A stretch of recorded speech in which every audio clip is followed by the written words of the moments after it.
buen día, amigos televidentes. Gracias por estar junto a nosotros en esta mañana. Le traemos la información más importante del día de hoy. Iniciamos la jornada informativa revisando nuestros titulares. Que sean bienvenidos.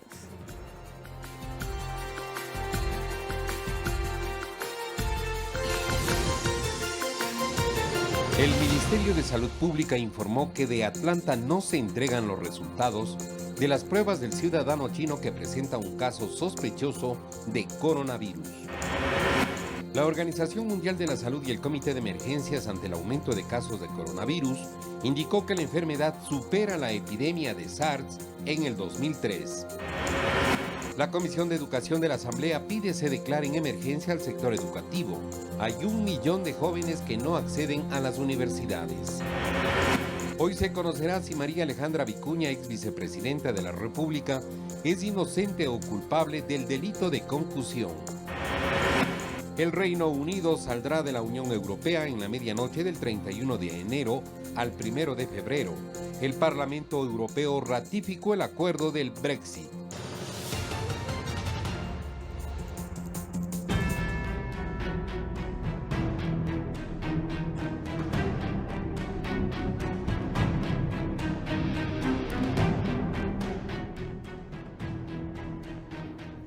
El Ministerio de Salud Pública de Ecuador informó que todavía el Centro para el Control y la Prevención de Enfermedades de Atlanta no entrega los resultados de las pruebas del ciudadano chino de 49 años que presenta un caso sospechoso de coronavirus. Según el médico tratante, el estado de salud del paciente es crítico. Las autoridades indicaron que el CDC, Centro de Control de Enfermedades de Atlanta, no entrega todavía los resultados de la prueba para saber si el ciudadano chino de 49 años presenta o no coronavirus. Hasta el momento no tenemos los resultados del examen de laboratorio que fue enviado al Centro de Prevención y Control de Infecciones ubicado en Atlanta. Esto es porque este CDC procesa y receta las pruebas de los países de América, incluidos los Estados Unidos. La ministra mencionó que 2 personas que tuvieron contacto con el paciente están aisladas. Le hacemos un seguimiento con el equipo de epidemiólogos, hacemos un seguimiento diario. Ellos están en un aislamiento en sus domicilios y se encuentran también sin síntomas. Las autoridades insistieron en que existen unidades de salud preparadas y un plan de contingencia en las fronteras. El neumólogo que trata al paciente aseguró que el asiático está en estado crítico y en la unidad de terapia intensiva. Se encuentra asistido por una máquina de ventilación mecánica que le permite respirar. Las escalas de mortalidad son muy altas, ¿no? Existe mucha probabilidad de que el paciente pueda fallecer. La representante de la Organización Mundial de la Salud manifestó que las autoridades tienen un reto al tener que manejar una enfermedad nueva. En la región de las Américas, Ecuador ha sido el primer país al que hemos entregado los reactivos, los primers, para poder correr las pruebas acá en el territorio. Y es porque precisamente se ha acreditado recientemente al INSPI para poder realizar estudios de esta naturaleza. El viceministro de Movilidad Humana sostuvo que todos los compatriotas que residen en China, con quienes se tiene contacto permanente, se encuentran estables. Hoy hemos mantenido contacto a través de nuestra embajada y consulados con los compatriotas ecuatorianos que residen en China. La condición de ellos es totalmente estable, se encuentran en buenas condiciones. Las autoridades de salud hicieron un llamado para que las personas no se automediquen, laven frecuentemente sus manos y en caso de presentar síntomas, acudir a un hospital o centro de salud. Verónica Rivadeneira, Medios Públicos. El número de fallecidos por el nuevo coronavirus causante de la neumonía de Wuhan en China es de 170 y el de infectados supera los 7.500, mientras avanza la construcción del hospital para tratar a pacientes con esta enfermedad. Avanza en un tiempo récord la construcción en Wuhan del primer edificio para tratar a los pacientes infectados con coronavirus. La ciudad es el epicentro del brote, que deja hasta el momento 170 muertos, 7.711 personas infectadas en China y del que se han detectado casos en más de una decena de países.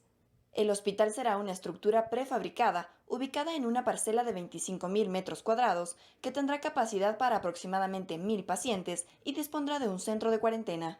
Un grupo de expertos del Comité Estatal para la Salud de China advirtió que las personas pueden infectarse con el coronavirus 2019 nCoV, que causa un nuevo tipo de neumonía mortal desde una distancia de hasta 2 metros.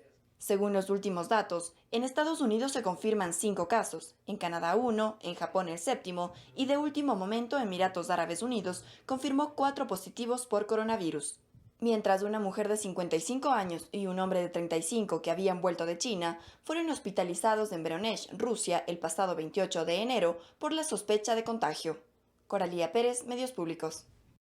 La Organización Mundial de la Salud en rueda de prensa convocó al Comité de Emergencias ante el aumento de los casos del coronavirus. Indicó que la enfermedad supera a la epidemia del SARS en el año 2003. El director general de la OMS comunicó a través de su cuenta de Twitter que el ente internacional muestra un gran compromiso para controlar esta situación.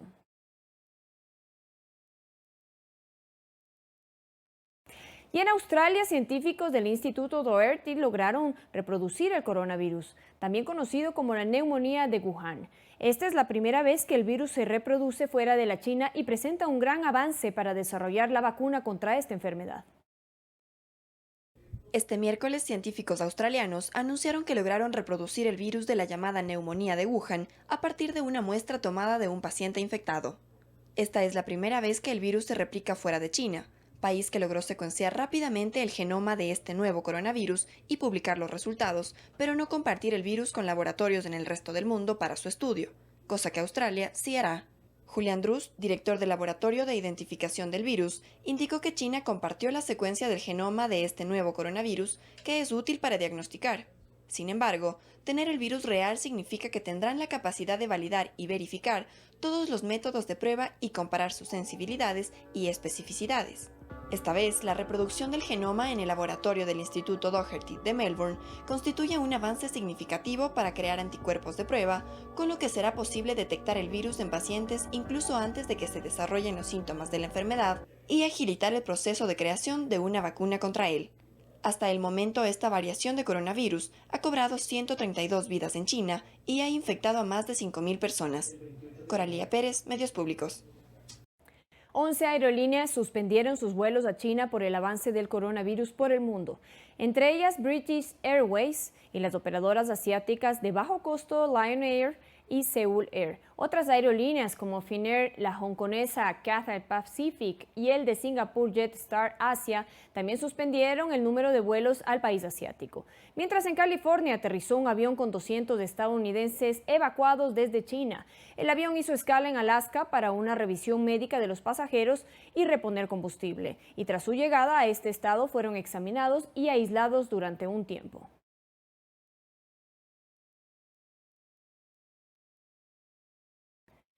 En otras noticias, los representantes de la Cámara de Comercio Ecuatoriana-China descartan afectaciones en materia de exportación con el gigante asiático por el coronavirus. Los directivos buscan impulsar un tratado de libre comercio para promocionar el mercado ecuatoriano en China. Según Gustavo Cáceres, recientemente designado como presidente alterno de la Cámara Ecuatoriano-China, el país asiático se convirtió en nuestro principal socio comercial, desplazando a Estados Unidos, que ocupó el segundo lugar. Por el momento descarta que la crisis de salud mundial por el coronavirus afecte en las exportaciones o el turismo. En la actualidad aún no hay ninguna restricción, pero estamos optimistas de que China va a salir adelante de esto y que próximamente pues van a haber novedades que nos van a dejar un poco más tranquilos. En aras de mantener esta posición, buscan crear caminos que lleven a ambas naciones a firmar un tratado de libre comercio. Entiendo que se está ya trabajando en los fitosanitarios sobre la pitahaya y pues también en lo posterior ir trabajando una agenda para poder, ¿por qué no?, revisar un tratado de libre comercio con China. Para José Antonio Hidalgo, presidente del directorio de la Cámara Ecuatoriano-China, en 2019, Ecuador cerró con un total de 2.400 millones de dólares en exportaciones, siendo el camarón nuestro producto estrella. Lidera el camarón con 1.900, en segundo lugar la parte petrolera, en tercer lugar el banano, ¿no?, con 200 millones de dólares. Para este 2020, el representante del sector acuícola, José Antonio Camposano, también espera se superen las restricciones al mercado asiático. Discutiendo con las autoridades chinas a un muy alto nivel, con un muy buen panorama de diálogo, porque el diálogo es abierto, es un diálogo técnico. Sin embargo, hay un impacto y esto lo vamos a ver durante todo el año y lo vamos a poder cuantificar. ¿Cuánto camarón dejó de exportarse a China? Mariuxi Buenaño, Medios Públicos. Según el Instituto Nacional de Meteorología e Hidrología INAMI, la inestabilidad del comportamiento climático con días de sol y lluvia inesperadas y el cambio de temperatura es un coadyuvante para el surgimiento de cuadros gripales. Especialistas piden a la ciudadanía tomar las precauciones para cuidar su salud ante la inquietud mundial generada por el coronavirus. Vladimir Arriaga, técnico del INAMI, monitorea con el respaldo de imágenes satelitales las corrientes de viento que circulan sobre Ecuador, tanto las que provienen de la costa del Pacífico como las de la cuenca del Brasil. Explica que hay momentos donde las corrientes de viento secas que vienen del Pacífico provocan días de sol porque aleja la nubosidad. En cambio, cuando hay prevalencia de corrientes húmedas, hay lluvia. Esta combinación, detalla Vladimir Arriaga, es lo que genera en Quito, especialmente que haya días con sol y de manera repentina nubosidad y lluvia, lo que implica cambios bruscos de temperatura en el ambiente.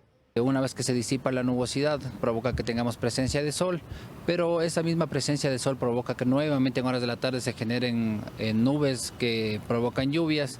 Esta condición, según el meteorólogo del INAMI, se mantendrá en los próximos días. Así que esa recomendación a la ciudadanía, hay que abrigarnos bien, cuidarnos de esos cambios bruscos de temperatura que estamos teniendo durante la mañana y durante la noche.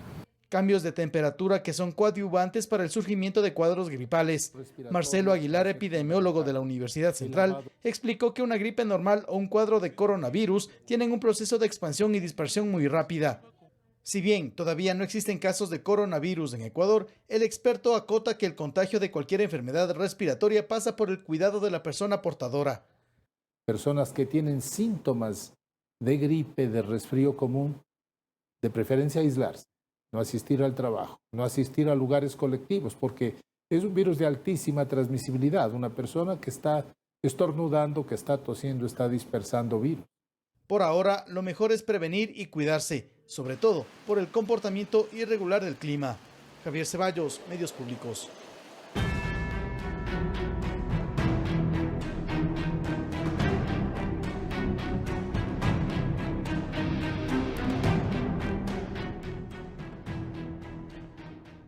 «60 minutos con Otto» es el espacio que, en trabajo coordinado con Ecuador TV de Medios Públicos y la Vicepresidencia de la República, da a conocer a la ciudadanía temas de interés nacional sobre la gestión del segundo mandatario y las diferentes carteras de Estado.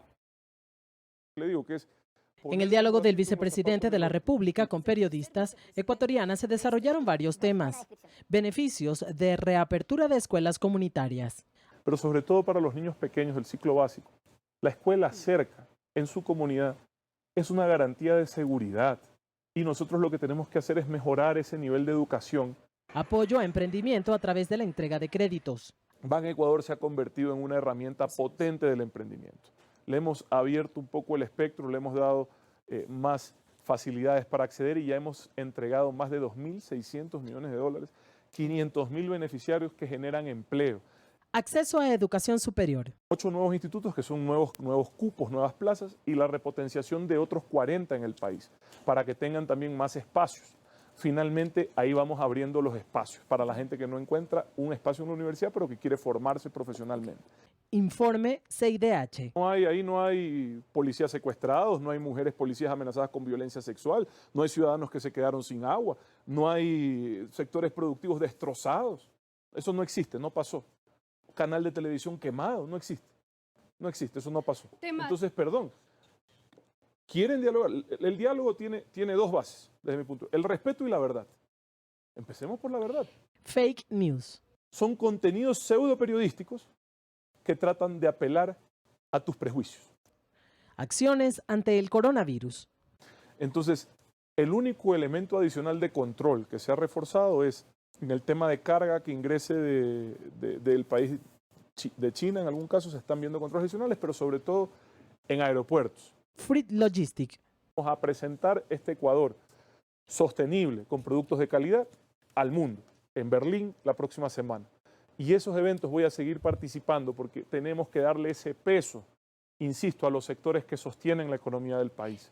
Trabajo en territorio de las brigadas toda una vida. Hemos atendido más de 180.000 personas en atenciones en salud, en asesoría técnica en agricultura, en apoyo al emprendimiento con crédito. Participan alrededor de 18 instituciones. Hemos hecho más de 180 ferias ya, si no me equivoco, casi 200.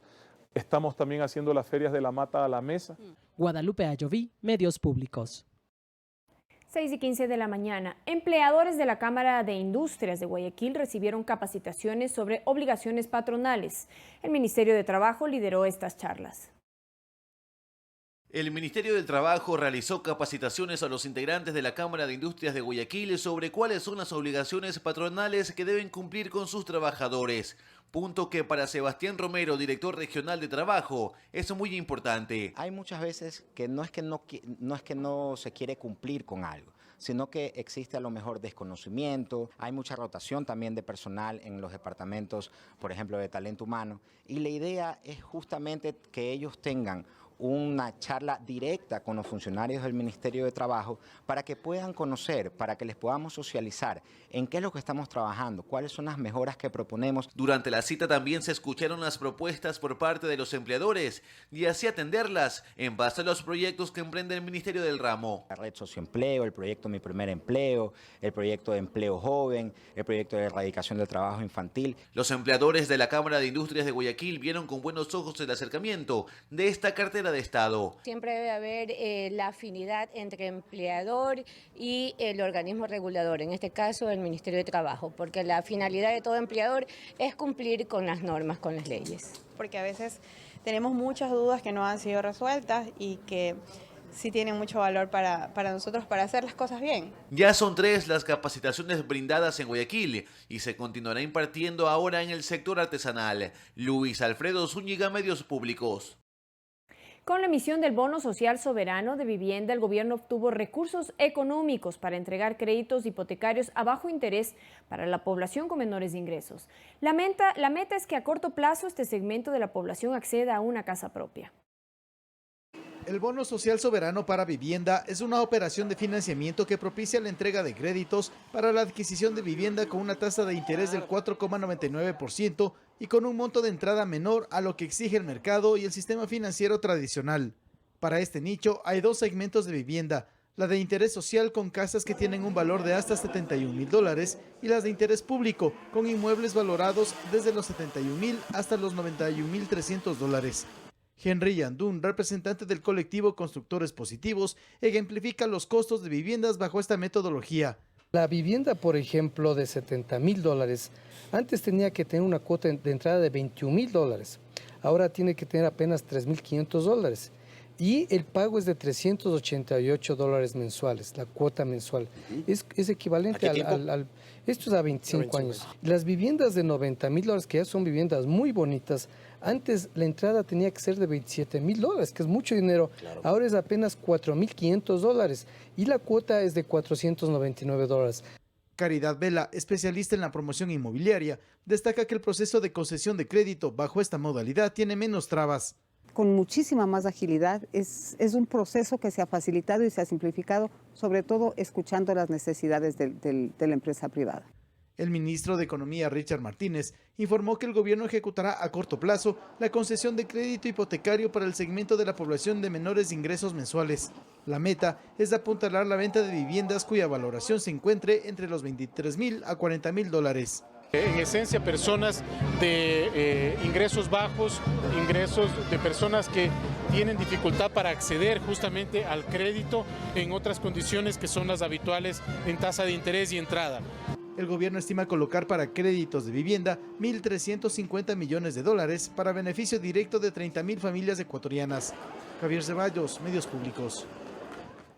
La Comisión de Educación de la Asamblea Nacional pide al gobierno declarar la emergencia al sector educativo porque hay 1 millón de jóvenes que no acceden a las universidades y le da un plazo al Ministerio de Educación para que presente un nuevo modelo de evaluación. 8 puntos tiene la resolución que adoptó la Comisión de Educación de la Asamblea luego de conocer las denuncias sobre el examen Ser Bachiller, evaluación necesaria para acceder a la educación superior pública. Se vendían las pruebas en 80 y 100 dólares. Aquí mismo en Quito. De que padres de familia han pagado $1,200 por los exámenes. El director del INEVAD, Elwin Palma, admitió que hubo 2 filtraciones en la prueba y que se tomaron acciones. No existió una afectación. Lastimosamente, el día martes, en horas de la madrugada, pocas horas antes de que se dé el examen, se produce esta vulneración a uno de los aplicativos y una de las pruebas comienza a circular. Es una de las pruebas nada más.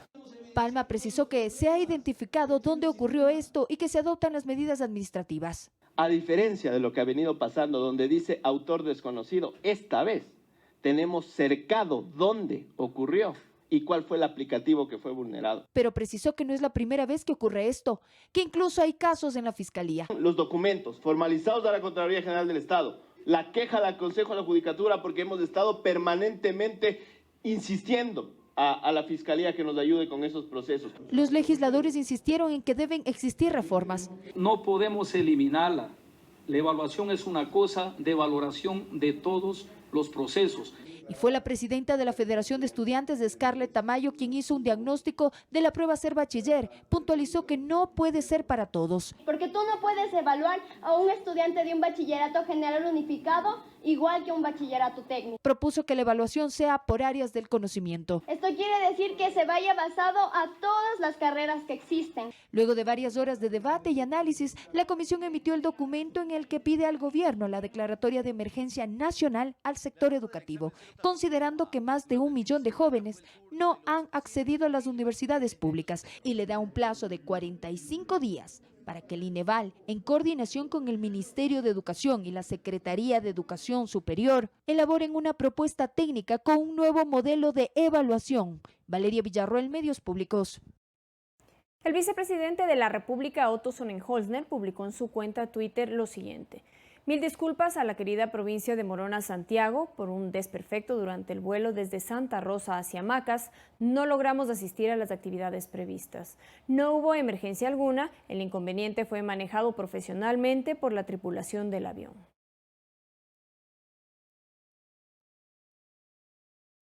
Y en el ámbito judicial, este jueves se conocerá si María Alejandra Vicuña, ex vicepresidenta de la República, es inocente o culpable del delito de concusión.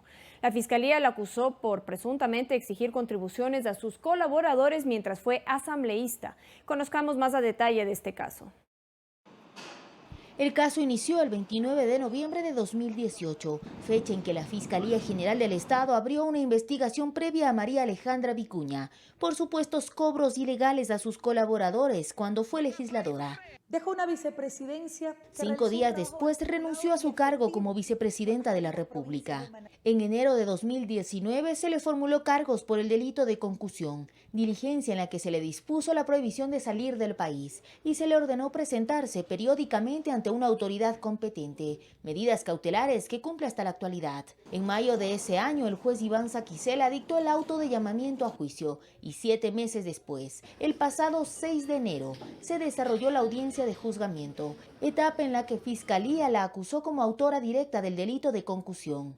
Para ello presentó 16 testigos y 7 pruebas documentales. De esta manera, según la Fiscalía, probó que la procesada recibió transferencias bancarias a sus cuentas personales de su colaborador Ángel Sacbay por $23.300. De su lado, la defensa de la ex vicepresidenta Vicuña presentó 13 testigos y 5 peritos, así como 19 pruebas documentales, con las que rechazó las acusaciones de la Fiscalía y señaló que dichas contribuciones fueron voluntarias para el financiamiento del movimiento Alianza Bolivariana Alfarista. Este jueves, el tribunal, conformado por Marco Rodríguez, Daniela Camacho y Wilman Terán, dará a conocer si Vicuña es o no culpable de dicho delito. Tras salir de la vicepresidencia, Vicuña retornó a sus actividades en la coordinación de talento humano del Servicio de Rentas Internas en Guayaquil. Olga Velasco, Medios Públicos. Y continúa la valoración de las pruebas de cargo y descargo dentro de la solicitud de juicio político en contra de la presidenta del Consejo Nacional Electoral, Diana Tamain. La Comisión de Fiscalización espera someter a votación el informe que sugiera o no el proceso en el Pleno de la Asamblea hasta el viernes de esta semana. Con la prórroga para aprobar el informe que sugiera o no un juicio político en el Pleno, la Comisión de Fiscalización continúa su trabajo en la valoración de las pruebas. En términos estrictamente políticos, el Partido Social Cristiano tiene una clara posición ante una disputa por el control del máximo organismo electoral. Lo manifiesta su delegado en la comisión, Ramón Terán. Quieren es captar la presidencia y tener una nueva mayoría en el Consejo Nacional Electoral para las próximas elecciones. Ángel Gende, como independiente, también identifica una disputa, pero lo centra al interior del CNE, por lo que hasta el momento, si bien no define una posición para convocar a juicio político a Diana Tamain, las dudas de politizar el tema a las puertas de un nuevo proceso electoral no lo convencen. Si bien es cierto, es un juicio político a Diana Tamain, para mí debería de ser un juicio político para los 5. En tanto, desde la bancada de Alianza País, se prefiere no adelantar criterios, que es momento de valorar las pruebas, sostiene Fausto Terán, sobre las 4 causales que se le imputa a Tamain. No solamente el hecho de decir me gusta o no me gusta, es el hecho de analizar las pruebas de cargo y de descargo y con eso que tengan los elementos suficientes los comisionados para que puedan dar su dictamen.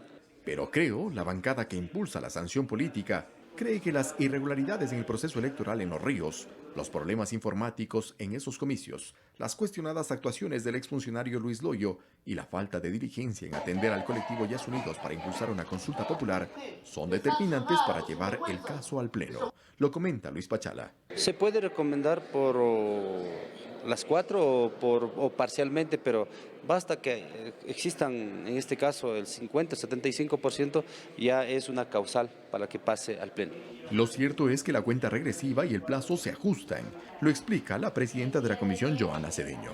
Creo que sería más tardar hasta el día viernes. De todas maneras, nosotros vamos a intentar el poder realizar este proceso hasta el día de mañana. Eduardo Córdoba, Medios Públicos. Fabricio Correa, hermano del expresidente de la República, Rafael Correa, rindió su versión y reconoció su firma en la denuncia que planteó en contra del exsecretario jurídico de la presidencia, Alexis Mera. Solicitó que se investigue por una presunta injerencia en la justicia ecuatoriana.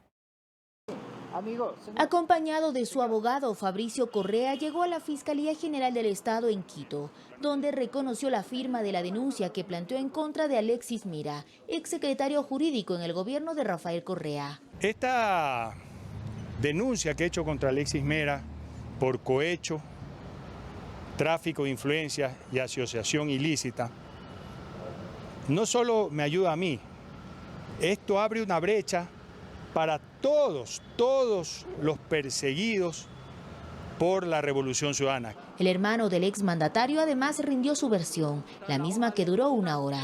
Fabricio Correa señaló que con la extracción de los correos de Mera tras incautar las computadoras de la presidencia, dentro del denominado caso Sobornos, se encuentran dichas pruebas. En el caso mío, privado, ya Alexis hizo comprar un juez en la CFN, con favores en la CFN, para que falle en casos privados de él. Y cuando un juez, el doctor Pedro Veloz, ordenó que abra la contabilidad a Alexis y su cliente para demostrar que él había cobrado, y eso es delito penal, lo hizo destituir al juez y aguantó el tema.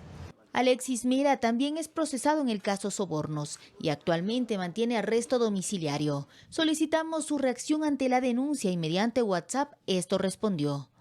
Eso es mentira. Ningún correo de la presidencia dice eso.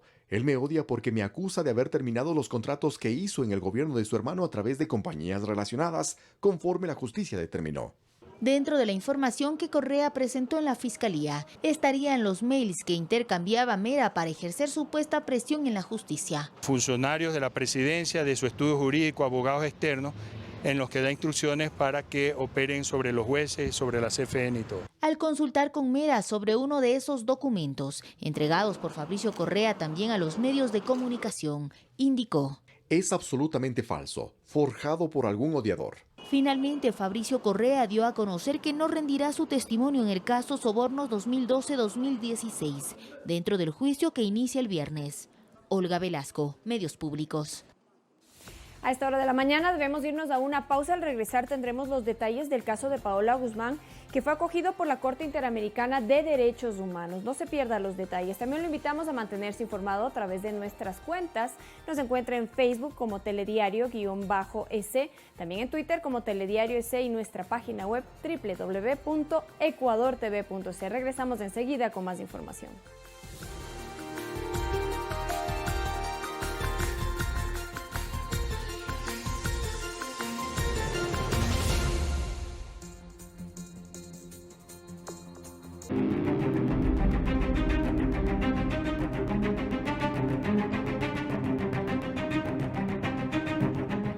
Después de agotar todas las instancias judiciales en el año 2015, el caso de Paola Guzmán fue acogido por la Corte Interamericana de Derechos Humanos. Su madre, doña Petita Albarracín, narró los hechos frente al jurado, que por primera vez acogía en su estrado un caso de violación en una unidad educativa. Según las primeras investigaciones, los derechos del adolescente se vulneraron incluso después de su fallecimiento. Según declaraciones de su madre, la joven decidió suicidarse ingiriendo 11 diablillos. El hecho ocurrió en el plantel donde estudiaba y trabajaba su agresor. Mi hija estaba en un callejón donde hay una camilla, ahí botada. No le habían dado los primeros auxilios. Entra una periodista: señora, usted tiene que denunciar a Bolívar Espín. Le digo, ¿por qué? Porque ese hombre embarazó y violó y acosó a su hija. Antes de suicidarse, Paola escribió 3 cartas, una dirigida a su madre, otra al vicerrector y una tercera a otro adolescente. Pero, ¿por qué Paola habría recurrido al suicidio como último recurso? Es posible que se haya podido provocar el colapso psíquico en el que Paola del Rosario no pudo tramitar más el conflicto y pasó al acto suicida de características dramáticas. Paola falleció y al momento de hacerle la autopsia, la madre pidió se realice un examen para saber si su hija estuvo embarazada. Pues mi hija desnudita y abierta totalmente y todos los órganos yo le vi. Y me dice, señora, en una mano, una carnosidad, esto es, dice el útero. No hay embarazo. Cuando la fiscal manda a investigar el útero, nuevamente hace sacar el útero de mi hija y la sangre. Y él dijo que el útero de mi hijo fue manipulado, raspado. No se pudo examinar si estaba embarazada, pero porque ya lo habían arreglado ellos. Y la sangre de mi hija también fue manipulada. Pero Paola no solo fue víctima del acoso del vicerrector, también del médico de la unidad educativa. La manda a mi hija para que hable con el doctor del colegio, para que le ponga una inyección abortiva. Y sinvergüenza también quería abusar de mi hija, querer tener relaciones para hacerle el favor. El hecho desencadenó en otras denuncias que involucran a una maestra y otras adolescentes que habrían sido amenazadas. Un caso que para doña Petita se convirtió en un viacrucis. Se dañó el proyecto de vida porque el curso que tomó ella pues fue dedicarse e invertir todo su potencial económico y psíquico en la defensa del caso. Mariuxi Buenaño, Medios Públicos. La violencia en contra de la mujer está presente en nuestro país y la Fiscalía del Guayas procesó a un hombre que mantuvo secuestrada a su pareja por 4 días. Durante un operativo conjunto entre la Fiscalía, la Policía Judicial y la Unidad Antisecuestro, se logró la liberación de una mujer en la Ciudadela al norte de Guayaquil. El 28 de enero, en la sede de la Corte Interamericana de Derechos Humanos, María Fernanda Álvarez, directora de Derechos Humanos de la Procuraduría General del Estado, pidió disculpas a Petita Albarracín, madre de Paola Guzmán, por las acciones y omisiones del Estado sobre el abuso sexual que fue víctima la niña por parte de Bolívar Espín, vicerrector del Colegio Miguel Martínez Serrano de Guayaquil.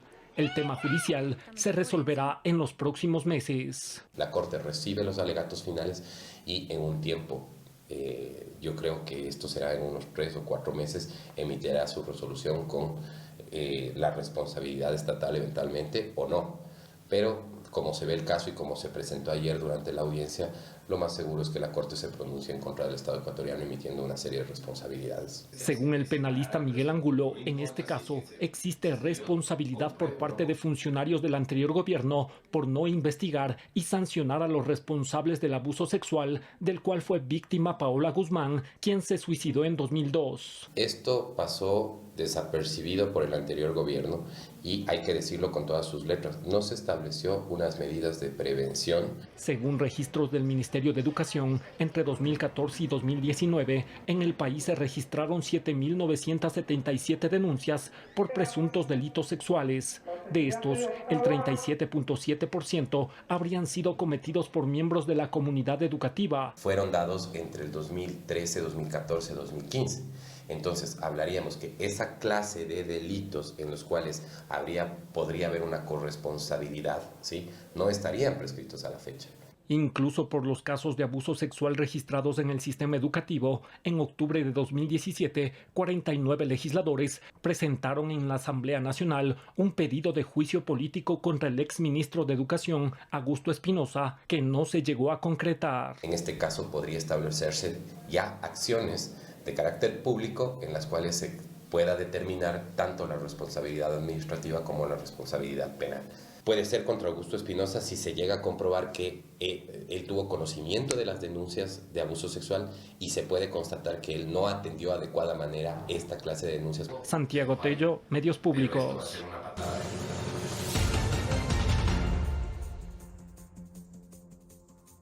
En los temas internacionales más importantes, el Reino Unido saldrá de la Unión Europea en la medianoche del 31 de enero al 1 de febrero. Esto después de que el Parlamento Europeo ratificó el acuerdo del Brexit. El Pleno del Parlamento Europeo aprobó este miércoles con 621 votos a favor, 49 en contra y 13 abstenciones el acuerdo de retirada del Reino Unido de la Unión Europea. Agitando banderas, los eurodiputados británicos celebraron la decisión. Mire lo que está sucediendo. La democracia ha prevalecido. El hombre ha plantado cara a la institución. La gente dijo que quería abandonar la Unión Europea y está sucediendo. Es un logro histórico increíble. No obstante, algunos de los 73 parlamentarios que perderán sus trabajos en un par de días tuvieron reacciones distintas. Uno podría lidiar con el Brexit a su manera, pero cuando tienes colegas que se acercan a ti para despedirse, con lágrimas en los ojos, es muy difícil mantenerse entero. Finalizado también el proceso en Londres, el voto en la Eurocámara concluye la ratificación parlamentaria de este acuerdo y pone fin a casi 3 años de negociación de la separación entre Londres y Bruselas, de forma que el Reino Unido saldrá de la Unión Europea de forma acordada en la medianoche del 31 de enero al 1 de febrero. Paco Urbina, Medios Públicos.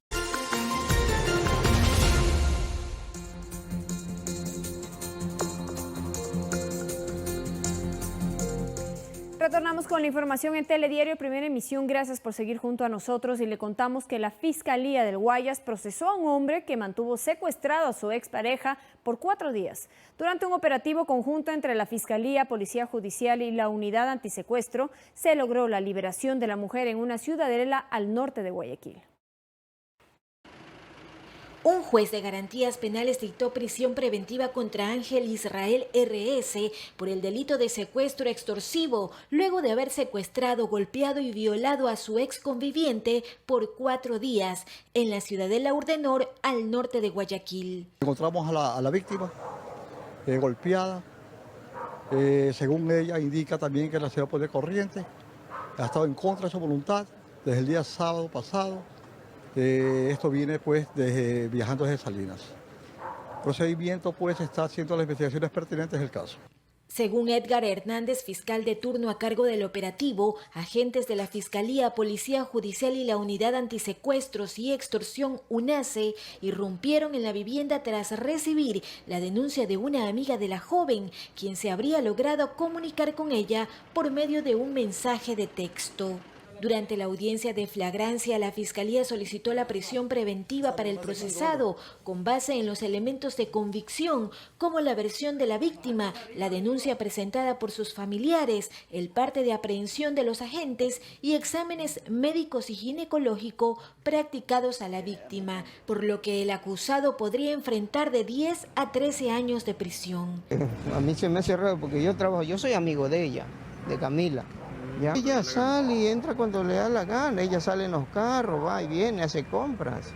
El juez dispuso 30 días para el cierre de la instrucción fiscal y emitió medidas de protección para la mujer como prohibición de actos de persecución e intimidación de parte del victimario y la extensión de boletas de auxilio a favor de ella y su núcleo familiar. Mariuxi Buenaño, Medios Públicos.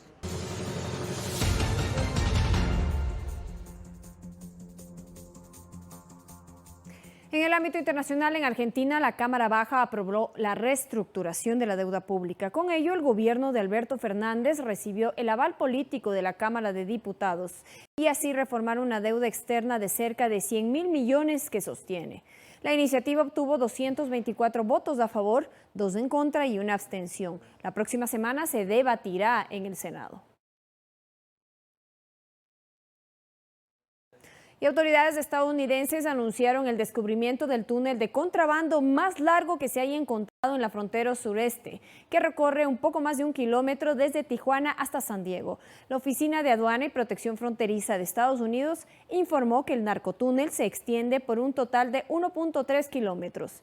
Además, incluye un extenso sistema de rieles, ventilación forzada, cables y paneles eléctricos de alta tensión, un elevador en la entrada del túnel y un complejo sistema de alcantarillado.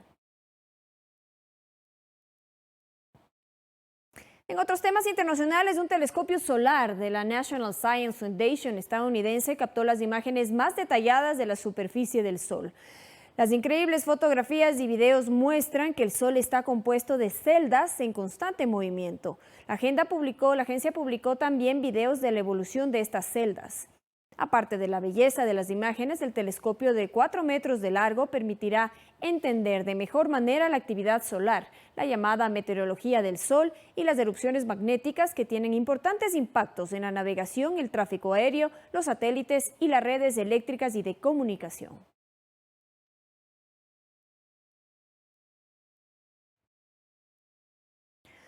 La Unión Europea ha decidido activar su mecanismo de protección civil, una medida solicitada por Francia que recoge información sobre la propagación del virus del coronavirus.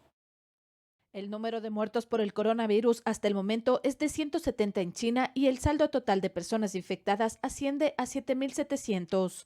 Esto mientras que los países continúan buscando alternativas para que el virus no se propague. Uno de ellos es Francia, que ultima la evacuación de los ciudadanos de Wuhan. Este vuelo traerá de vuelta a Francia unas 200 personas el viernes, a personas que a priori no tienen síntomas y que son indemnes a la infección. Serán transferidas a un lugar donde serán confinadas durante 14 días sin contacto con el exterior. Mientras los españoles que se encuentran en esa ciudad serán repatriados dentro de un dispositivo europeo y estarán en cuarentena a su regreso a España. Este miércoles llegó a Málaga el equipo de fútbol de esa ciudad, que permanecerá concentrado en la localidad gaditana de Sotogrande sin presentar ninguna sintomatología de estar afectado por la enfermedad. Quiero incidir en que los futbolistas estaban concentrados a 1.000 kilómetros de Wuhan. Desde el día 3, el periodo de incubación está más que pasado y bueno, tenemos un médico en el equipo que viaja con el equipo que puede, atestiguado, ha certificado ante las autoridades sanitarias españolas que no ha habido ningún síntoma de posible contagio en ningún jugador, que no ha habido ningún jugador enfermo. El nuevo coronavirus es menos letal que el síndrome respiratorio agudo grave, según los datos recogidos, aunque el brote de Wuhan es más contagioso porque su infección ya es activa durante el periodo de incubación. El porcentaje de víctimas mortales es de 2,2%. En cambio, el SARS acabó con la vida del 9,6% de los contagiados. Fernanda de la Bastida, Medios Públicos. Se acerca el carnaval y con ello una de las festividades más populares del mundo, en donde cientos de turistas y bailarines se congregarán en Río de Janeiro. Todo esto para moverse al ritmo de la samba. Veamos cómo se prepara el país carioca para esta celebración. El Carnaval de Río de Janeiro es la fiesta más emblemática de Brasil. En total, 543 desfiles callejeros vestirán de música las calles de Río de Janeiro. El tradicional desfile de las escuelas de samba se realizará entre el 22 y el 24 de febrero. pero las comparsas continuarán hasta marzo. Como se recuerda, el Carnaval de Río es el evento más importante de la ciudad y el que genera las mayores ganancias entre todas las actividades turísticas que promociona. Más de 14 escuelas de samba desfilarán por la avenida Marqués de Zapucay, popularmente conocida como el Sambódromo, contando una historia a través de la música, la danza y sus disfraces elaborados. Los bailarines están dispuestos a recorrer los 700 metros de la pasarela, aunque se cumplan las provisiones de tormentas en este verano tropical. Los desfiles empezarán en horas de la noche y durarán hasta altas horas de la madrugada bajo el aliento y los aplausos de más de 70.000 cariocas y turistas brasileños y extranjeros. Este año se espera llenar al 100% la capacidad hotelera y generar un movimiento económico de aproximadamente 4.000 millones de reales, es decir, 985 millones de dólares. Carla Arcentales, Medios Públicos. Gracias por habernos acompañado en esta mañana. Ha sido un gusto poder compartir con ustedes la información. Recuerde que tenemos telediario durante todo el día, 1 de la tarde y también a las 8 de la noche. Así que no se despegue la señal de Ecuador TV. Enseguida viene el programa Más Cerca y hablaremos de emprendimiento. Gracias por acompañarnos.